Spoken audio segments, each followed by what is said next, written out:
going to jump back in with a study of Judges 19. We're going to go back and look at a couple of the other chapters, kind of just recap.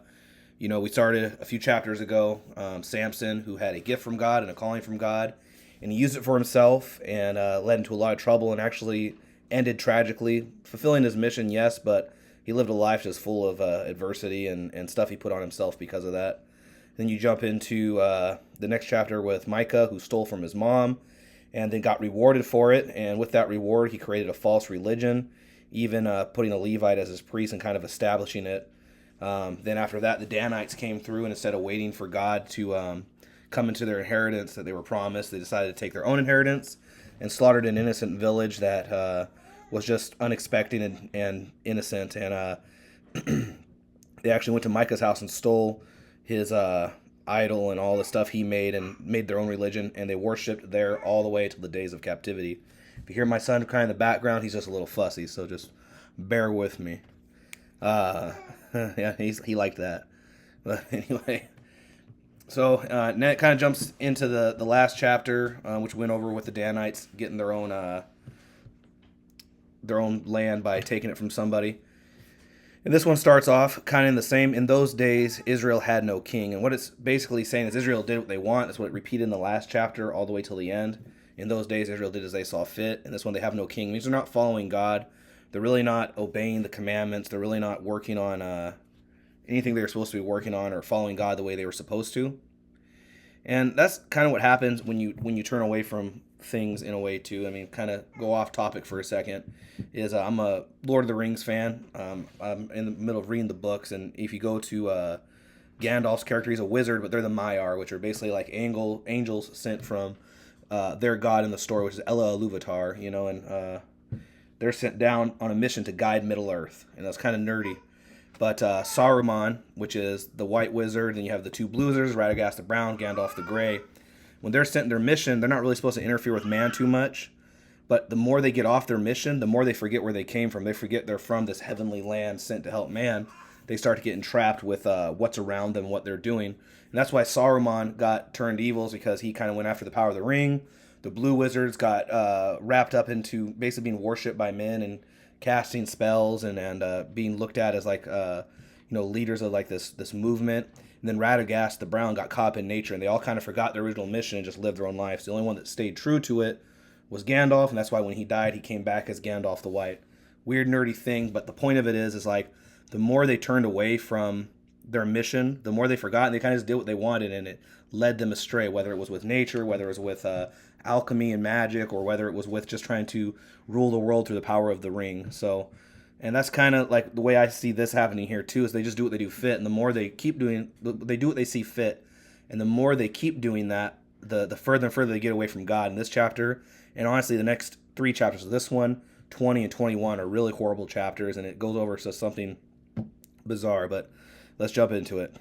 Now, a Levite who lived in a remote area in the hill country of Ephraim took a concubine from Bethlehem in Judah, but she was unfaithful to him.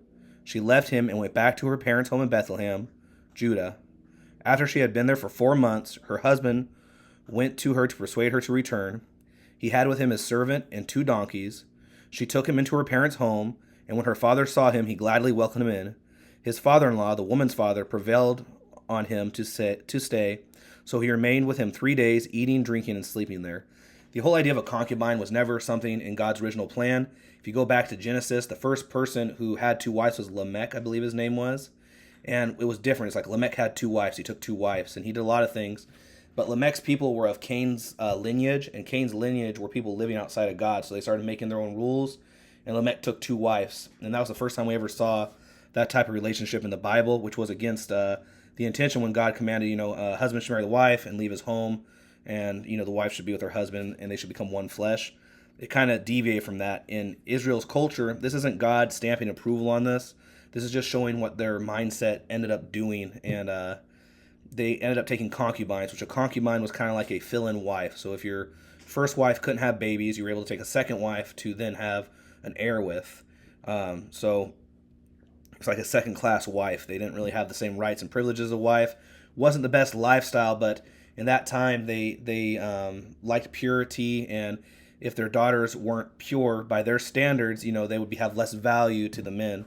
So, a husband, a father with his daughter might try to make a deal with her to become a concubine, because even though she'd be a second-class citizen in this family, like a second-class wife, she at least have provisions and be provided for after the father passed away. So it was kind of like a safe haven for him. Wasn't a very glorious life for the wife, though. So, I can imagine how it must feel being a concubine or a second-class wife. And she was unfaithful. Who knows? She found somebody she really cared about, or maybe she just felt like doing it to be rebellious. But for some reason she wasn't, and she actually ran away and went back to her parents' home. And this guy ended up pursuing her. So, as much as this is already kind of starting off with, this is the kind of person this was, where he would treat someone like this. On the fourth day, they got up early, and he prepared to leave. But the woman's father said to the son-in-law, "Refresh yourself with something to eat, then you can go." So the two of them sat down to eat and drink together. Afterwards, the woman's father said, "Please stay tonight and enjoy yourself." And then the man got up to go. When he got up to go, his father-in-law persuaded him, so he stayed that night. On the morning of the fifth day, when he rose to go, the woman's father said, "Refresh yourself. Wait till afternoon." So the two of them ate together. So what's happening here is the father welcomed him in. They had already probably made some type of deal or agreement to where this was his wife. So even though she ran home, this man did have an obligation or a right to be with his wife. So he came there to claim her. As bad as that sounds, it sounds horrible. And the father kind of maybe is sensing something's up. Maybe he doesn't like the deal he made. Maybe, he's really regretting it because, she was unfaithful. Who knows how he was treating her. Maybe she ran home and told her father all the bad things that were happening to her. And I don't care what the cultures of the time. And I know they treated women like property instead of people. But any father's going to look at his daughter and be like, I don't want my daughter treated like that, period. And it kind of seems like the father's stalling for some reason. But, it kind of leads to what's going to happen here a little bit. On the path the father's trying to avoid him leaving might cause a little bit of what's going to happen. So now he's staying for another whole day up into the afternoon. Then when the man with his concubine and his servant got up to leave, his father-in-law, the woman's father, said, "Now look, it's almost evening. Spend the night here. The day is nearly over. Stay and enjoy yourself. Early tomorrow morning you can get up and be on your way home." But unwilling to stay another night, the man left and went toward Jabes, that is Jerusalem, with his 2 saddled donkeys and his concubine. And traveling at nighttime was dangerous in those times. There was robberies that happened. It wasn't safe. Like today we have like these cameras, we have street lights, we have all kinds of things and safety provisions, and it's still not safe to walk around outside necessarily. And these times they didn't have any of that, and it was very dangerous. And he would have been wise to take his father's counsel and wait that one more day and leave in the morning so he could have made the whole trip home safely. But he decided not to. When they came near Jabes, and the day was almost gone, the servant said to his master, "Come, let's stop at the city of the Jebusites and spend the night." His master replied, "No, we won't go into any city whose people are not Israelites. We will go on to Gibeah," he added. "Come, let's try to reach Gibeah or Ramah and spend the night in one of those places." So they went on, and the sun set as they neared Gibeah in Benjamin. There they stopped to spend the night. They went and sat in the city square, but no one took them in for the night. In the Israelite culture, it was appropriate to not let your kinsmen sleep out in the outside an open site. They would take someone into their house. That was just their culture and tradition. And he kind of like had a chance to go aside to a different place and where the Jebusites were. He's like, no, we're gonna go where there's Israelites, and he had this mindset like, well, this is our culture, we have God, we have, he's kind of thinking like, this is just what we are, they'll take me in. That was something that God really commanded them to do, is to be kind to each other, to look out for one another. But you're looking at a culture that's very twisted and conformed, so in his mind, he's probably expecting them to follow that commandment, even though he's not even really following the commandments of his God. And that's the things when we pick and choose of the Bible, of religion, of our relationship with God, we can create something like that too. We could be like, yeah, we don't want to follow the one wife rule, but of course everyone follows the take care of the stranger rule, and you gotta understand this is a people that have separated themselves from God. And even so, the Jebusites, what separates Israel from the Jebusites now? Back when God commanded all these weird commandments, we were like, why do we have to do this? And God was trying to separate them from the rest of the world. He wanted the rest of the world to look at them and be like, there's something different about those guys. Why are they doing all this? And those were all pictures and a breadcrumb trail to God where they were like, oh, there's something behind that. There's a God commanding them. and this is how he's keeping them clean and how he's keeping them separate from the world.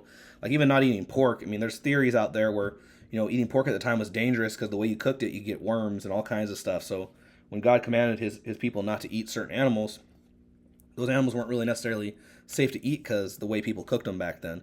So there was reasons behind what they did in unclean and clean animals, and there's a whole bunch of theories behind it. But regardless of the point, is there was a separation of the way they behaved and the rest of the world behaved. And it was supposed to be a direction towards God. Like, man, look at the way these people are acting. There's something so different about them.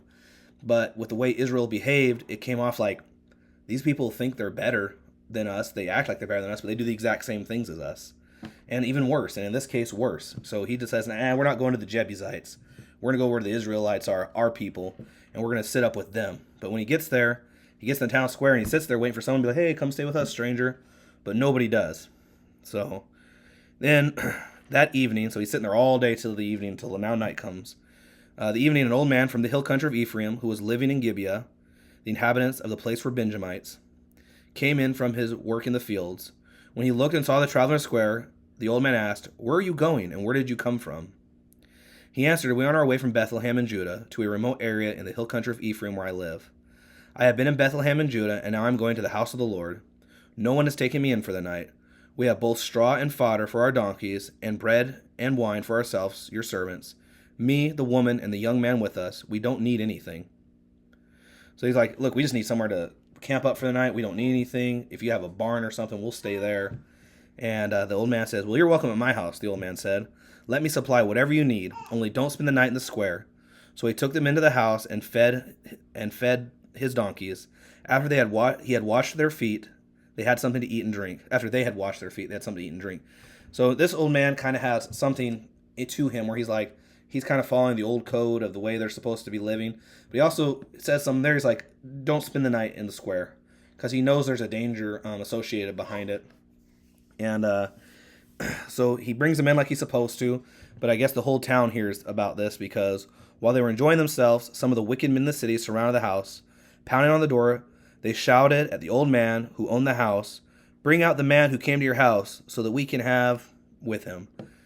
So they want to take advantage of this man. They see him, and the response to this is even, it kind of shows that corrupt mindset. 'Cause even though this guy kind of followed the taking in the stranger, taking in your fellow man, and taking care of him, the owner of the house went outside and said to them, so he's outside and they're not messing with him. No, my friends, they're his friends. Don't be so vile. Since this man is my guest, don't do this outrageous thing. And in that time, if you took someone into your house under your protection, you were solely responsible for them. So if somebody else murders them, you're guilty of murder. It's a huge dishonor. It's a wrong thing in that culture. Once they're under your house, it's their protection. But this is what he says, and this is where you kind of see that corrupted mindset. And I can give another example of that in a second. Look, here's my virgin daughter and his concubine. I'll bring them out to you now, and you can use them and do whatever you wish. But as for this man, do no such outrageous thing. In today's modern culture, stoicism, is a word thrown around. It has different meanings, but chivalry, I guess, is a decent word to use. Men would stand up and protect women in society. At least they should. I believe they should, and I would stand up and protect my wife any day. And if anyone knocked on my door, the last thing I'm doing is sending out my wife. That's how the culture's changed. Nowadays, it's a little different. People are raised differently, and it's kind of every person for themselves. But the way I was raised and the way I run my family as head of my household is I would never send my wife, my daughter out there to protect my skin or anyone else in my house. I would put myself out there any day first. But we can go all the way back to Genesis, where Lot, there's a couple chapters where it's like Abraham and him separate, and he's like, look at the land, you can move anywhere you want. And he sees the land by Sodom and Gomorrah. He's like, that looks great, I'm going to go over there. A few chapters later, now he's living in Sodom and Gomorrah, and he got kidnapped, and Abraham saved him. And then a few chapters later, he's at the gate greeting people, which in those times, the person at the gate greeting people is kind of like the mayor of the town. So he went from living next to Sodom and Gomorrah, living in Sodom and Gomorrah, and then being basically like the mayor. And Sodom and Gomorrah represents sin. It represents like bad and evil things.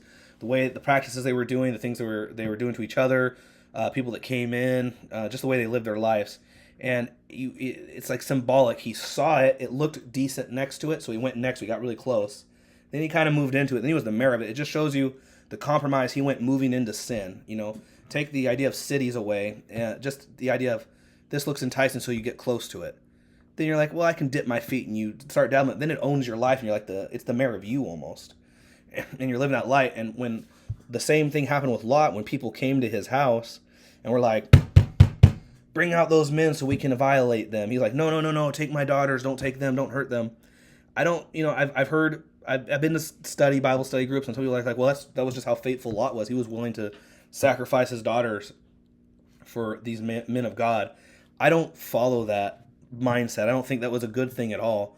I think what it's representing, and if you get the foreshadowing from the chapters before of, next to Sodom and Gomorrah, in Sodom and Gomorrah, Sodom and Gomorrah, it's showing how warped his mindset is, that this is a solution to him. Like, oh, just take my daughters. It just shows you how far he's drifted from God, and how far he's drifted from this common sense and just decency, that he was willing to put his daughters out there. And the same thing is happening right here.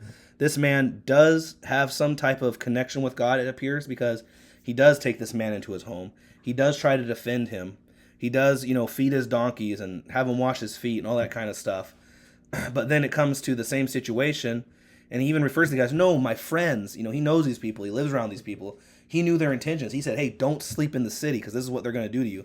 He knew all about that, and there was a complacency and also the desire to be next to it or near it or in some way, shape, or form. Pretty sure if your neighbor was like a killer or someone who did some wicked things, things I can't say on YouTube, I'm pretty sure that you wouldn't want to live next door to that person, and you probably take some measures to protect yourself or get away from them in some way, shape, or form. And this guy is complacent where he's at because maybe he's working the fields, he has great fields, he has animals, it's good for him, it's beneficial. But he falls into that same mindset. My whole rant's over. He falls into that same mindset, like, hey, no, dude, take my virgin daughter, take his concubine, leave us alone. Protect this man. It's like, it blows my mind. But that's why these chapters are hard to read, because this is something that happened. This is, the Bible doesn't pull punches. It doesn't leave out the nitty gritties. I mean, there's some dark stuff in here, and it's not saying God approved these things. It's showing you what happened. It even goes at the beginning of this chapter, in those days, Israel had no king, no ruler, nobody to guide them.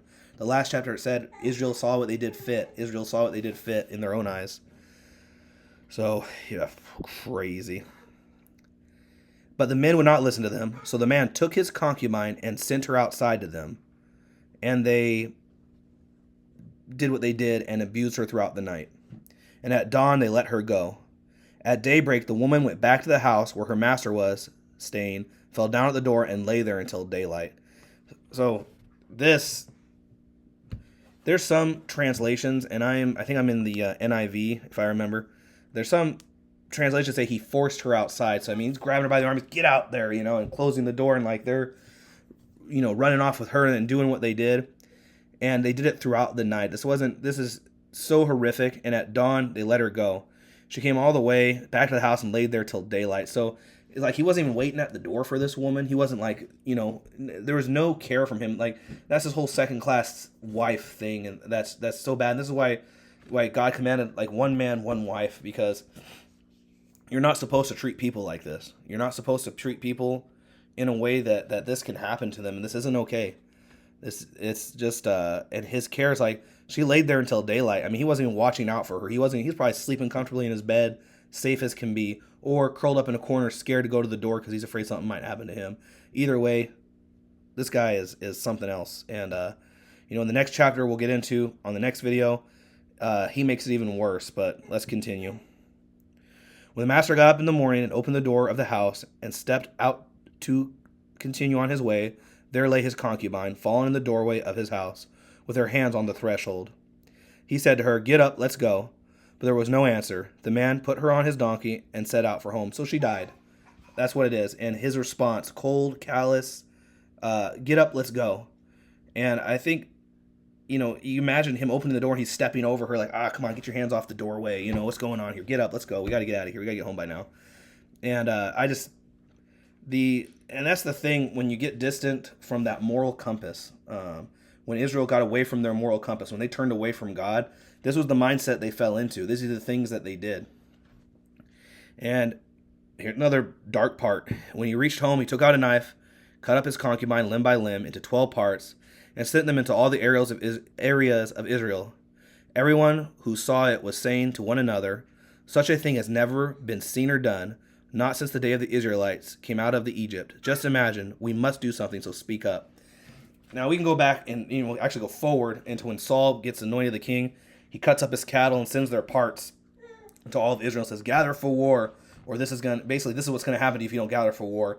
It's a sign that like something horrible has happened. He sent them parts of the cows from his field, and they were like, wow, this is horrendous. We need to rally and go to Saul and see what's going on.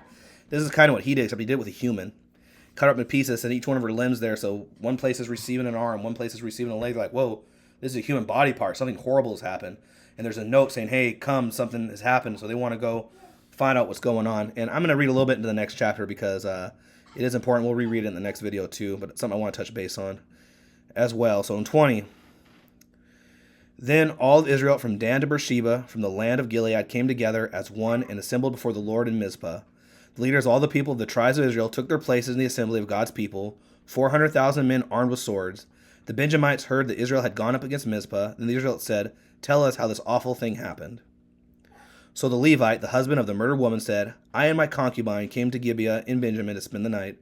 During the night, the men of Gibeah came after me and surrounded the house, intending to kill me. My concubine, and she died. I took my concubine, cut her into pieces, and sent one piece out to each region of Israel's inheritance, because they committed this lewd and outrageous act in Israel. Now all you Israelites, speak up and tell me what you have decided to do. That's what we'll end at there. I just wanted to kind of put his lie in there, and just like, he was a coward. He forced her out. He didn't care about her, but then they did him wrong. It's like, oh, these people took from me, so I'm going to send out these body parts and start this war, and then I'm going to tell them. Notice the parts he left out when he's talking. He gathered everyone. Everyone's rallied there like, man, what's going on? And the way he explains it. I mean, there's some truths to it. There's a little bit of truth to what he said, but there's a huge omission of what he did and his part in it. And that's the thing is, sometimes people like to tell half-truths. They'll tell you just enough of the truth to get you stirred up, mad, and on their side, but kind of leave out the part where they're accountable for too. The Benjamites were absolutely wrong for what they did to this woman, and he was absolutely wrong for what he did to this woman as well. They're all at fault. Everyone in this situation is guilty in some way, and he is literally rallying his own people to fight against his own people over something that he helped cause. They all deserve to be punished, him included. They deserve to be punished. I mean, what they did is absolutely horrendous. But he created himself to be the victim. Like, look what they've done to me. And he started this big war, and as we read this chapter, and we'll do it in the next video, you'll see this big war was started over this, and we never hear about this Levite husband again. So he basically kickstarts this war, and you never hear about him again. It's like, that's a warning in our lives too, is like, think about the things you're mad about. Think about the things that upset you, that bother you. Like, first of all, can you control it? Is it somebody else making you mad? Can you control them? Or can you control how you act in that situation or how it affects you? Two is like, it's okay to be mad for your friends, mad for other people, mad on behalf of other people, whatever the case may be, but understand you might not be getting the full truth of it. And we've all been in those situations where a friend maybe pitted us into a situation, then all of a sudden they're not in the situation. You're fighting this battle by yourself like, wait a minute, where did so-and-so go? They were the one who pushed me up here. I mean, we can all probably relate to a time where we got suckered into something to help somebody, and that somebody didn't even come show up to help themselves. And then we're there like, now I'm stuck with this work and this service and all this kind of stuff when I was just doing it for them and they're not even here, And that's like a light example. But it's just a warning here.